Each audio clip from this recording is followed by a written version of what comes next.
Today we're going to be talking about Quiet Place Yeah, by John Krasinski. but yes, and Emily Blunt. It's a horror film, thriller film, I guess is more accurate to say. This is probably the highest profile new franchise I can think of in the last decade. Really? That's my thesis. 2015. What about Knives Out?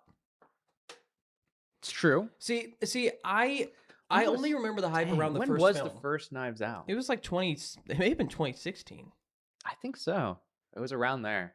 around the 2019. I guess, Knives Out, it's a strong contender. Strong contender. Strong contender for another big franchise. Like I only remember the first one being a huge deal.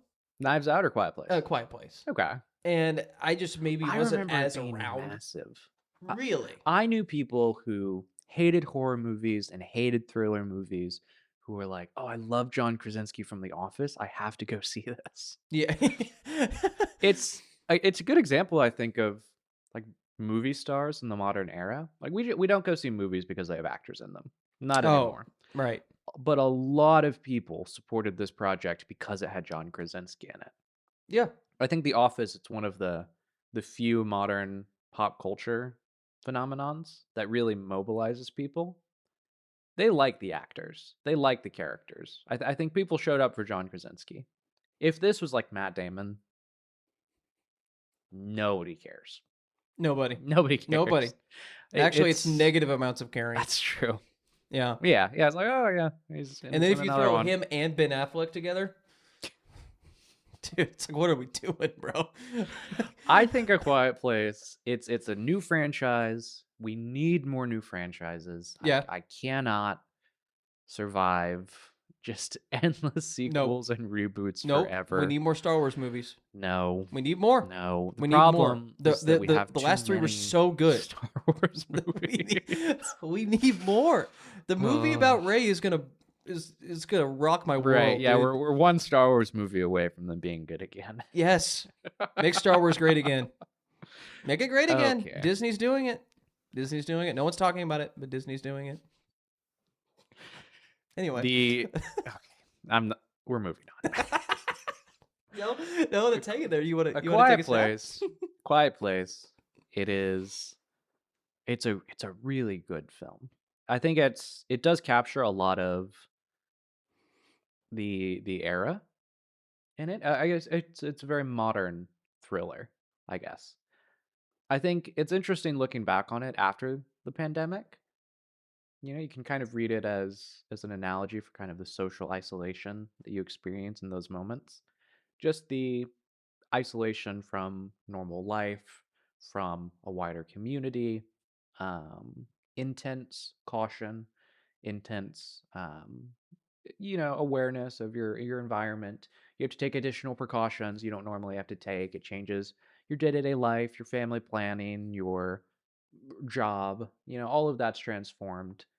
I think that it's a very modern film in that sense. It's not intended by any means, but I do think it's an interesting lens to view the film through in retrospect. Yeah. Yeah, I mean it wasn't trying to be that. No. Obviously, it had no clue. They had no clue that COVID was going to be a thing. Right. But it is about one family. Yeah. And there's no other human interaction. No. So They're I've never isolated. heard it put that way. They're alone. It's an interesting project because it does have so few people in it. Yeah. It's nice and refreshing to see a project that it doesn't have 10,000 extras. It doesn't have all these moving pieces. It's one family in the middle of nowhere. And they encounter like the old man and his deceased wife, presumably in the woods. That's it. I mean, they have brief encounters with other people, but they're short, they're negative, not much is said. I mean, it's a novel concept. We got this movie, we got Bird Box shortly after it. These new horror adjacent movies. Yeah, they're not really horror, they're more thrillers. They're thrillers. Jump scares. Yeah, the point, it's less about, the blood and the gore and the sense of terror. It's more action in some senses. I don't know. There's an important distinction there, I think. I Mhm. think that made a lot of people okay with the film that Yeah. normally wouldn't. I think horror movies are kind of looked down on culturally. It's like, "Oh, it's a lazy, brain dead gore fest." "Oh, yeah, you go see a horror movie, you wanna see some person chopped up and see some cheap nudity." It's like, that's kind of, I think, the cultural reputation that a lot of people have for horror movies. Yeah, like, I don't watch horror movies, but I went and saw this movie Yeah. because it felt distinct enough. Yeah, well, it's like it's a thriller. It's suspenseful. Yeah. It falls into the same category, I think, for people cognitively as like the Jason Bourne movies, interestingly enough. Okay. It's like, "Oh, yeah, you're here because it's suspenseful and it's action-packed in a sense." There's obviously a power difference between, like, the creatures and the family. They're not super soldiers, they're not fighting. But I think it is like, how are they going to get out of this? Um, Punctuated with brief flashes of action Well, that's the here and thing, there. is, like, just like Jason Bourne, nothing happens. Yeah. Nothing really happens. There's, like, 2 or 3 things that you can point to where it's like, "Oh, there was action there, there was action there, and there was action there." Yeah. But it's not like a Bond film or Yeah. Fast and Furious where it's just action, action, action, action, and you can point to, like, 3 places of dialogue. Right. It's, like, the reverse of that, Yeah. but it is suspenseful and it keeps you on the edge of your seat, so I guess maybe the salient feature for a lot of people is that these are aliens. I think horror for people, it's like it's ghosts, it's supernatural monsters, it's serial killers. Aliens, people are like, "Oh yeah, it's sci-fi. yeah. It's sci-fi, Is it's a it thriller." similar to Stranger Things? In that Hmm. that kind of rides the line a little bit because it's a different dimension. It's not Yeah. like an alien invasion, but it feels like a movie like Super 8 or Yeah. something maybe because of the time period it takes place in. See, Um, and I think Stranger Things, I'm gonna get flack for this, but I don't think it's necessarily horror either.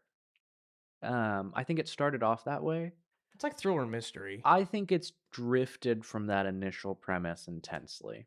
What do you do when it's like, "Oh, yeah, the monster we previously didn't show, here's like 90 of them," and they're in these big fights, and they're mowed down with machine guns. It's like, well, I don't think it's horror anymore. I think we let that ship sail a long time ago. Well, doesn't horror like I don't think I've ever seen a horror movie, but isn't it like the people in the movie have no control? Often, yeah. They have no way of stopping this thing Yeah. and they're just living in terror and they're just victims the whole time. Stranger Things in A Quiet Place. A Quiet Place more Yeah. drifts into the horror aspect because for most of the movie they can't do anything. Yeah. But in Stranger Things, they're actively fighting these people. They have a Yeah. supernatural person on their side. Yeah, So it Stranger Things, feels there's the power differential. It's a lot smaller. They're able to go toe to toe with these monsters, even if they often supposedly can't. They keep attempting to do the thing where it's like, oh, how are they going to get out of this one? It's like, well, we're 5 seasons in and nobody important's died. Yeah, it's tough to counterbalance that. yeah, Whereas for something like A Quiet Place, the film opens with one of the family members, the youngest son. Um, he's just killed yeah, unceremoniously.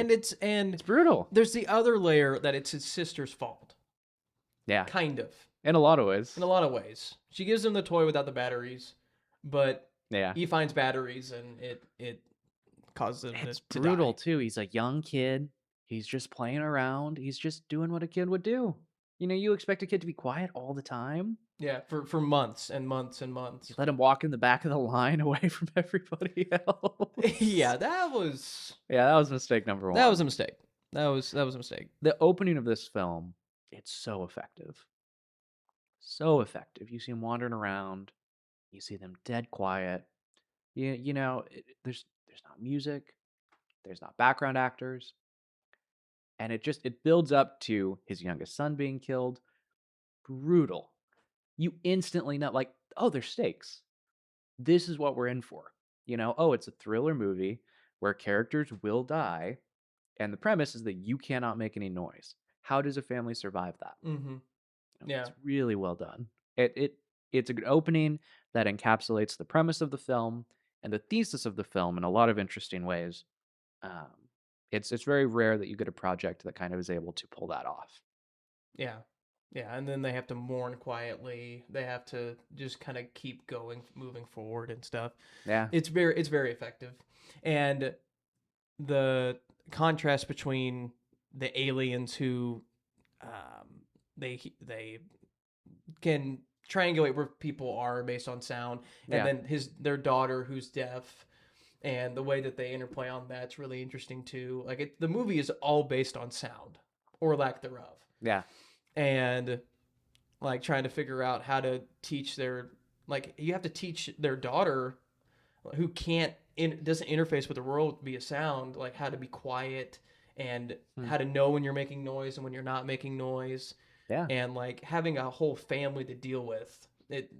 I don't know, not a lot of movies do that. Stranger Things Yeah. doesn't really deal with that as much.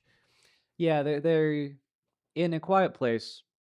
The family already knew sign language, and so you get the sense that they had an advantage over other families in this moment. Yeah, it's part of the reason why they survived. Yeah, Yeah. it's one of the many factors. They're also rural. They live on some land. They seem to have a farm where they can grow food. That's not a it's not a serious issue for them significantly. The what drives the plot isn't, hey, we're out of food. Um, they're not wanderers or anything like that. The driving force of the film is, hey, Emily Blunt's character, she's pregnant. They're going to give birth sometime soon, right? And that's really what drives the film forward. Hmm. And the Um, tension of there's going to be a baby, yeah. How do and you live with a how baby? do you live with a baby, and how do you keep the baby quiet? Yeah. um, and how they do, even though they're not nomadic, they have to kind of be nomadic because they have to go and find resources that they can't grow on the farm. Yeah. They go into And so town, they hunt for medicine. they all have to go together Yeah. because they don't want to leave one behind or anything like that. You could just theoretically say be quiet, but it's safer to keep them together. Well, and especially after they've lost their youngest son, it is very tangibly this thing. I was like, well, you know what that's like. You're grieving, you're afraid of it happening again. So, just this family unit, they're grappling with trauma, they're in a stressful situation. They have this baby on the way, it's pushing the plot forward. It's a really remarkable tension. And I think that the monsters, they're interesting too. I know that a lot of modern monsters, they fall into the um, it's a human shaped thing with a weird head. Similar to like the Demogorgons. Yeah, It's like, oh yeah, a humanoid it's a type. humanoid and its head opens up. Yeah, That's pretty common. I think that that's pretty universal. I think they work in this though. They work because you hardly ever see them, and they're so fast. The Demogorgons, they stopped being interesting when there were like 80 of them, and they're just kind of mulling around places. It's like, what are we doing? They stopped being scary. I remember when Stranger Things 1 came out, and there were intense debates about how many Demogorgons there were, right? I remember people debating, is it one Demogorgon or is it two? Because there's one that they fight at the end fight with like Nancy and Jonathan and Steve, and then there's the one that Eleven obliterates. Is it the same one? Is it going from this to that? And it was so interesting because it was a terrifying monster. Maybe there is only one, and maybe it's running back and forth between these communities and causing chaos. And then in the new seasons, it's like there's like 80 of them. I don't know. It doesn't matter. In this, it works because there's like what, maybe three or four in the area. yeah, Really effective. yeah. It's not like an overwhelming wave of them or anything like that either. Yeah. You get the sense that they're spread out and they're Mhm. hunting now. Before it Yeah. was all out war, and now they're trying to hunt down the remnants. Um, so yeah, I that helps with the mystery a little bit. You don't have to make them these crazily designed creatures that are so different, Yeah. because for most of the film, it's just the fact that they're there, and you have the element of sound that they play on that makes everything unique and the tensions there. So, Yeah. but yeah, and they are really fast, and so, but I mean, like we kind of talked about, nothing crazy really happens Yeah. as far as like plot twists for most of the film. You open up with one with the kid just getting taken and eaten, Yeah. and then there's a long middle or that I don't really remember very well. I know that stuff happens. I know that they Yeah. like make noise and they like all freeze and like try to stop making noise and misdirect the aliens or whatever. Yeah. Um, up until like the the showdown at the farm. Is there anything else that you really want to talk about, harp on? I feel like there's there's a very, how do I want to say it? I guess I really like the name of the film, like A Quiet Place, because it works on so many different levels. You know, the literal they have to be quiet or the monsters will eat them, but also just this sense of guilt. You know, what really permeates the narrative is the sister's guilt over letting her brother die, which she perceives as her fault. She worries that her parents view it as her fault. The parents, you know, they have mixed feelings about it. They tend to view it as their fault. You know, they take that parental blame. But then just, you know, there's all these scenes where they're not really able to work through their grief. So it hangs over them. You know, there's the scene where John Krasinski takes his son to the waterfall, and they're just able to talk freely because there's just this constant ambient noise. And it's nice to see those scenes where they're reconnecting as a family. They're taking these quiet moments. Um, Something that's always stuck with me is like they play the games with the little, you know, felt knitted um, game boards and game pieces. That's always stood out to me. Yeah. They do so much work to just live a normal life despite things. I mean, I think deciding to have a child under these circumstances, that's insane. That's madness. Yeah. I mean, yeah. I mean, I'm not gonna tell anybody to not have a family. I mean, who am I? No. Who am I? You know what I Right. mean? I'm not saying But it's that. definitely a path that an interesting one. I'm just saying there's a time and place. That and the time and place is not at a quiet place. Right, And yeah. whenever this is set. The rural apocalypse. You have no access to a hospital. You know, so much of the film is just trying to scrounge around for medical supplies and trying to create conditions for them to give birth. And then they have the little box that they can put the baby in. There's all of this legwork to making that work, to pulling it off. And you get the sense that it's driven a little bit by, I don't want to say that it's like a replacement kid for the one that they have lost. Oh I don't want to say that. I don't want no. to say that. But what I am saying is that the child that they have, it's kind of it's like a sign of resilience. It's like life is still worth living, Oh yeah. right? Okay. That's Yeah. that's more so what I Yes, mean. that's what you mean. Not that it's like, oh well, we really liked having 3 kids. 3 kids is kind of our thing, Yeah, it's and like our four would sweet have spot. probably actually been too much. Yeah. So Yeah, this kind yeah. of actually really works out.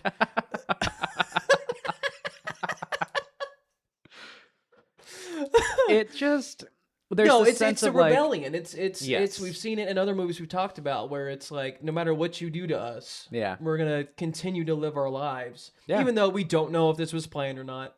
You would think most likely not, just from the sheer amount of fear that they have. Yeah. I mean, obviously you're in a situation that's gonna make you fearful. But it seems like something that they stumbled into and now they just have to kind of make it work. Yeah. Um, and they do it to the best of their ability, Yeah. for sure. Um, It's very but interesting that that's the driving force of the plot. yeah, yeah. It is a ticking time bomb. She's going to give birth eventually. And the scenes where she does, man, it is so suspenseful. Mm-hmm. Monsters in the house, giving birth in the bathtub, moving between rooms.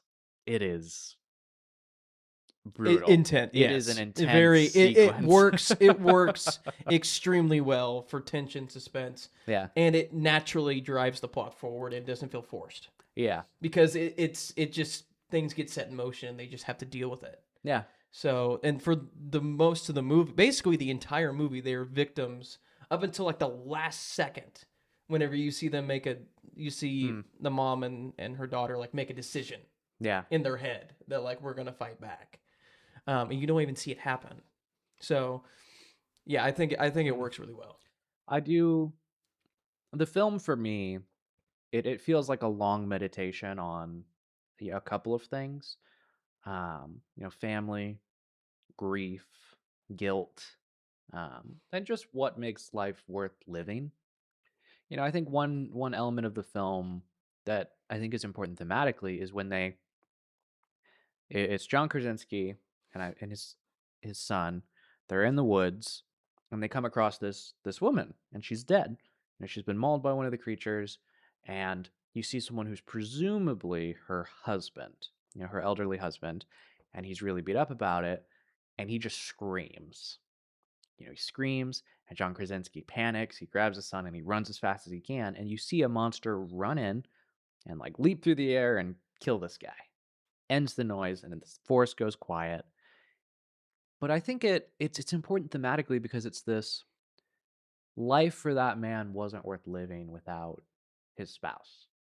Without family, he did not have a reason to go it alone.